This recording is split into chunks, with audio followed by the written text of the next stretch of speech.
से मैं आपके पास आती हूँ क्योंकि आप महिला भी हैं और आप धर्म को लेकर भी आपकी जानकारी बहुत ज़्यादा है, लेकिन कहीं ना कहीं धर्म के नाम पर पुरुष होने का वर्चस्व दिखाना, आप उनकी मंशा की बात कर रही हैं, आप उनके द्वारा किए गए अच्छे कर्मों की भी बात कर रही हैं, लेकिन सनातन तो ये कहता है ना कि बिना किसी उम्मीद के कि आपको बदले में कुछ मिलेगा, आप सेवा करते रहिए। ये काम तो अनिरुद्धाचार्य वैसे भी करते हैं और उनको करना भी चाहिए, जो उनको सम्मान समाज ने दिया है।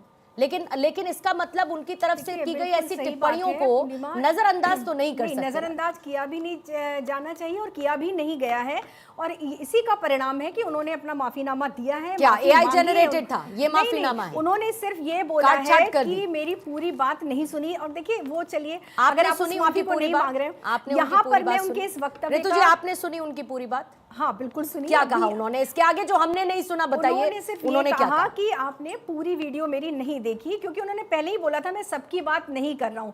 दूसरी यहाँ पर 25 साल की लड़की 4 जगह, आगे मैं नहीं बोलूंगी, ये कहा कि नहीं कहा ये बताइए। बहुत ही गलत शब्द बोले हैं, शब्दों के लिए उनकी जितनी निंदा की जाए कम है, ये मैं भी बोल रही हूँ। लेकिन यहाँ पर एक बात और भी है, आप देखिए माफी मांगी उन्होंने। दूसरी बात, समाज में अगर उनके बयान का दुष्प्रभाव हुआ तो क्या चल जाएगा काम? उनके सिर्फ माफी में, जैसे हमारे वेदमूर्ति जी ने भी कहा, जिस सभा में ये बात हुई उस समय महिलाओं को गुस्सा क्यों नहीं आया, क्यों नहीं पत्थर मारे उन्होंने उस समय? ऋतु जी कैसी बातें कर रही हैं? ऋतु जी कैसी बातें कर रही हैं आप? कैसी बातें कर रही हैं आप? महिलाओं ने उनको कैसी बातें कर रही हैं? सबसे बड़ी किसी महिला के साथ यौन उत्पीड़न हुआ, उसने फौरन जाकर एफआईआर क्यों नहीं की? उसको 6 दिन बाद गुस्सा क्यों आया? उसको 6 दिन बाद क्यों लगा कि मुझे पुलिसिया कार्रवाई करनी चाहिए?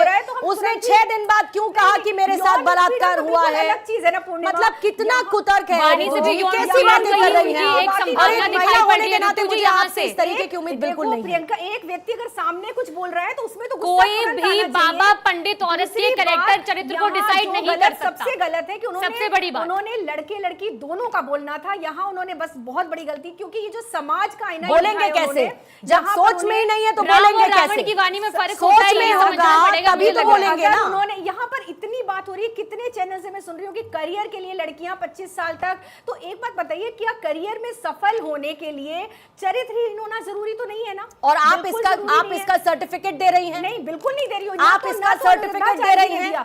जो अभी घटनाएं हुई है, क्या आपके हिसाब से वो सही है? क्या सोनम की घटना, पतियों को मारा जा रहा है, क्या वो सही है? मुझे लगता है नहीं, कहीं ना कहीं उनके कहने का, एक बात बोलना चाहूंगी ऋतु जी को, आप उस समय का समाज देखिए। पूर्णिमा जी, मैं एक बात बोलना चाहूंगी, पहले आप बोलिए, फिर उसके बाद राजेश दास जी। मैं एक बात बोलना चाहूंगी ऋतु जी, प्रियंका जी को ऋतु जी को रखेंगे। उनके व्यक्तित्व की बात ही नहीं हो रही। उनका जो वक्तव्य दिया वो निश्चित तौर पे गलत था। तो क्या एक बाबा और पंडित औरत के चरित्र को डिसाइड कर सकता है ऋतु जी? कर सकता है। वो कौन सी गद्दी पे बैठा है, वो कहाँ बैठा है, वो कहाँ बैठ के क्या बात करेगा, क्या वो बोल सकता है?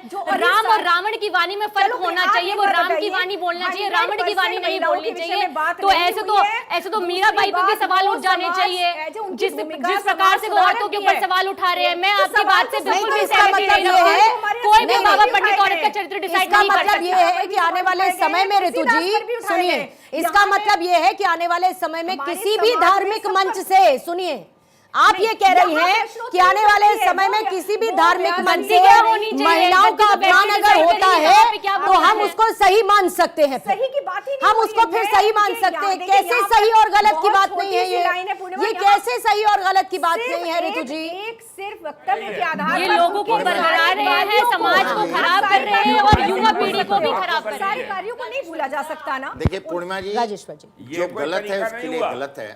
अभी हमारे परम पूज्य महामंडलेश्वर वेदमूर्ति जी कह रहे थे कि भाई ये वीडियो कब का है। एक तो ये देखना कि भाई वीडियो ताजा है या आगे पीछे का है, पहली बात। दूसरी बात, जब आप किसी एक अच्छे मंच पर बैठते हैं या व्यासपीठ पर बैठते हैं तो आपको अपनी वाणी पर संयम रखना आवश्यक होता है, क्योंकि अगर आपकी वाणी फिसलती रहेगी तो आप समाज को सुधार नहीं सकते हैं।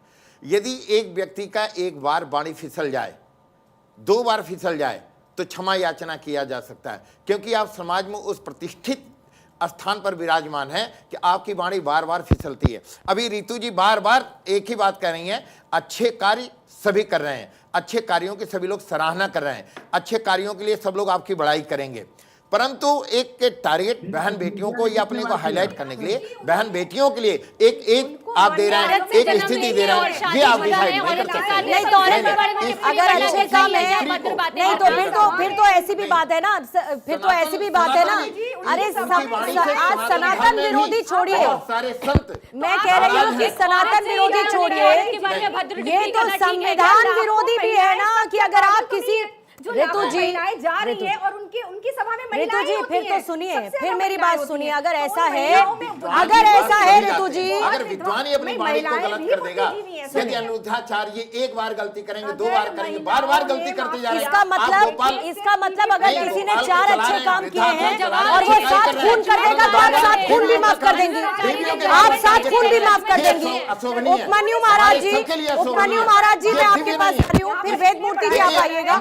को मंच से माफी मांगना चाहिए और आगे से अपनी वाणी पर इतना संयम रखें, किसी भी बहन बेटी को या किसी भी नारी के लिए अपमानित शब्दों का प्रयोग ना करें। उनके लिए बहुत बड़ी बात है। महिलाओं की स्वतंत्रता, उनका निजी जीवन और उनकी चयनित व्यवस्था उनकी जिंदगी की धर्म के मंच से अगर तय होने लगे ऐसी घटिया भाषा में, तो ये सिर्फ सनातन विरोधी नहीं है, ये संविधान विरोधी भी है, जिसमें हर किसी को अधिकार है उसके हिसाब से जीने का। उपमन्यु जी को जरा राजेश्वर जी उपमन्यु जी को सुनेंगे। उपमन्यु जी राजेश्वर जी उपमन्यु जी कुछ कह रहे हैं, 1 सेकंड उपमन्यु जी बात पूरी करें। हाँ, ये खाली सनातन विरोधी नहीं है, संविधान विरोधी भी है और मनुष्यता के लिए गलत बात है। ये कोई तरीका नहीं है कि हमने 10 अच्छे काम किए तो हम 2 बुरे काम कर सकते हैं और क्षमा है। क्षमा नहीं होनी चाहिए। नहीं, यहाँ तो बातों को कहीं क्षमा नहीं मिलनी चाहिए। 14 साल पहले हुआ करती थी, वो होते कौन है औरत के चरित्र पे टिप्पणी? अच्छा उनकी बात सुन लीजिए, उपमन्यु जी की बात सुनिए। उन्होंने ये बोला होनी चाहिए, उन्होंने कहा होनी चाहिए, नहीं होनी चाहिए, ठीक है। उसके बाद जो मैंने और कोट ये किया बार उन्होंने बार बोला कर कि रहे नहीं हैं बोला, और लगातार कर रहे हैं। उसके बाद जो मैंने कोट किया उन्होंने बोला या नहीं बोला? बार बार 25 साल से पहले की लड़कियां 4 जगह उन्होंने बोला कि नहीं बोला, ये बताइए। और ये अपने पद का भर्त्सना होने से कुछ नहीं होता है, पहली बार नहीं बोला है उन्होंने ये सब। ये पता होना चाहिए कि वो किस गद्दी पे बैठकर ये बात कर रहे हैं। हम लोगों ने सम्मान दिया। स्वामी जी, उपमन्यु जी की बात सुन लीजिए, उपमन्यु जी की बात सुन लीजिए, उपमन्यु जी की। ऋतु जी 1 सेकंड, ऋतु जी 1 सेकंड, ऋतु जी 1 सेकंड, उपमन्यु जी बोलो 1 सेकंड, ऋतु जी 1 सेकंड। इतना ज्यादा मिल गया है इनको कि ये हजम ही नहीं कर पा रहे हैं और इन्होंने अपने वक्तव्य 1 बार दिया होता, 2 बार दिया होता, 3 बार। अब इनके अनर्गल वक्तव्य हमेशा आते रहे जा रहे हैं, लगातार आ रहे हैं, जो कि बहुत ही गलत बात है। ठीक है, किसी व्यक्ति ने अगर कुछ अच्छे काम किए हैं तो उसकी तारीफ होती है, गलत काम किए हैं तो उसकी भर्त्सना भी होती है, उसका दंड भी मिलता है। हमारी नारियों का सम्मान दिया गया है। दंड होता है। पुत्र 1 कुलों को तारता है, परंतु पुत्रियां हमारी 2 कुलों को तारती है। हमने जो कहा, देखिए ये विशुद्ध जो है वो राजनीति है और राजनीति से प्रेरित ये सब चीजें चल रही है। वो अखिलेश यादव से नहीं उलझते तो आज इस तरह का विषय नहीं आता।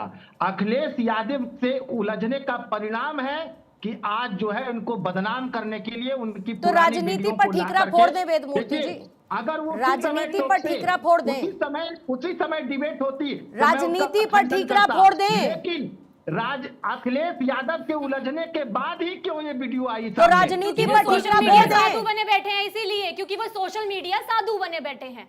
साधु की वाणी है कहाँ, संत की वाणी है कहाँ, सोशल मीडिया के साधु बने नहीं, और जिस प्रकार की टिप्पणियां महाराज जी दे रहे हैं नहीं, और इसी सोशल मीडिया से उनको पॉपुलैरिटी मिली। गद्दी नहीं थी, ऐसा समय नहीं था कि इस महिला के चरित्र के बारे में कुछ भी कह सकते हैं।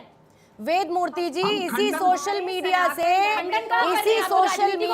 अनिरुद्धाचार्य को लगातार पॉपुलैरिटी मिली है, प्रसिद्धि मिली है इसी सोशल मीडिया से। तो अगर कुछ गलत बोलेंगे तो वो भी उस सोशल मीडिया पर आएगा कि नहीं आएगा?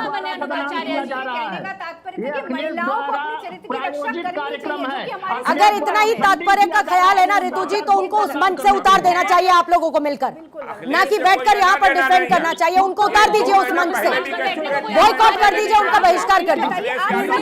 हमेशा जजमेंट पास करते हैं, वो ये नहीं कहते कि क्या है, वो हमेशा जजमेंट दे देते हैं आगे कि इसका कैरेक्टर ऐसा ही होगा, ये व्यक्ति ऐसा ही है।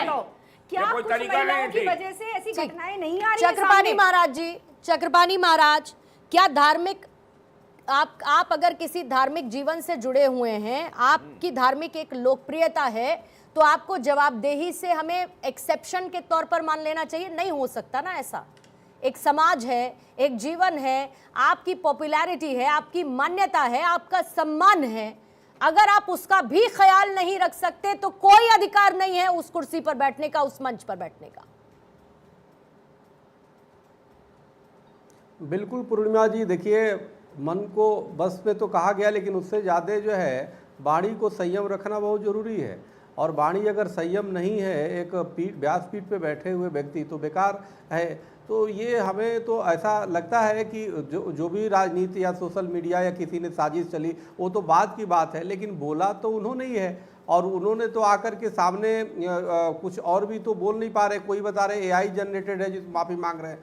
तो सवाल ये है कि देखिए इस बात को समझना होगा कि ये सबके लिए एक सीख होगी। जो भी प्रवचन करते हैं या जो भी धर्म से जुड़े हुए लोग हैं, चाहे वो कोई भी हो, सबके लिए एक संदेश है कि अपनी वाणी को बिल्कुल जितना हो सके संयम रहे, ऐसे बोलिए जो सकारात्मक संदेश जाए। और किसी एक अगर जो पूर्वाग्रह से ग्रसित होकर के अगर बोलते हैं सिर्फ बेटियों पे, तो ये तो बेटियों पे देखिए, बेटी बहनों के खिलाफ कोई भी बोलता है तो ये कोई भी संत तो उसे स्वीकार तो कर ही नहीं सकता, क्योंकि हमारे सनातन में बेटी बहनों का बहुत सम्मान है, बेटियों का बहुत पूजा जाता है हमारे यहाँ तो। और अगर जो आपको उदाहरण देने हैं इस तरह से नकारात्मक, तो लड़के लड़की दोनों चरित्र तो सब किसी के भी खराब हो सकते हैं। अब ये कहना, वो भी आप जनरलाइज नहीं कर सकते सबके लिए। जो खराब होते हैं उसमें लड़के भी लफंगे होते हैं, नसीड़ी होते हैं, लड़कियां भी हो जाते हैं, आजकल हो जा रही हैं। तो आप इसको जनरलाइज करके नहीं चल सकते। नहीं, और आचरण वैसा दिखना चाहिए। और मैं इसे संत समाज की अग्नि परीक्षा के तौर पर इसीलिए देखती हूँ क्योंकि महिलाओं के चरित्र पर टिप्पणी करना तो आसान होता है, लेकिन धर्म के चरित्र को बचाना संत समाज की मिलकर जिम्मेदारी है। और अगर ऐसे लोग हैं संत समाज में जो इस तरीके की सोच या फिर इस तरीके की भाषा रखते हैं, उनके लिए एक बहुत कड़ा संदेश जाना चाहिए ताकि ये कहीं तो रुक सके, ये समाज को भ्रम में ना डाले। ये कोशिश कम से कम होनी चाहिए। बहुत बहुत शुक्रिया आपका स्वामी चक्रपाणी महाराज, हमारे साथ जुड़े महामंडलेश्वर वेदमूर्ति जी, महामंडलेश्वर डॉक्टर राजेश्वर दास जी, ऋतु जी आपका भी शुक्रिया, प्रियंका जी और स्वामी उपमन्यु महाराज। चर्चा में जुड़ने के लिए आप सभी का शुक्रिया। दहाड़ में आज के लिए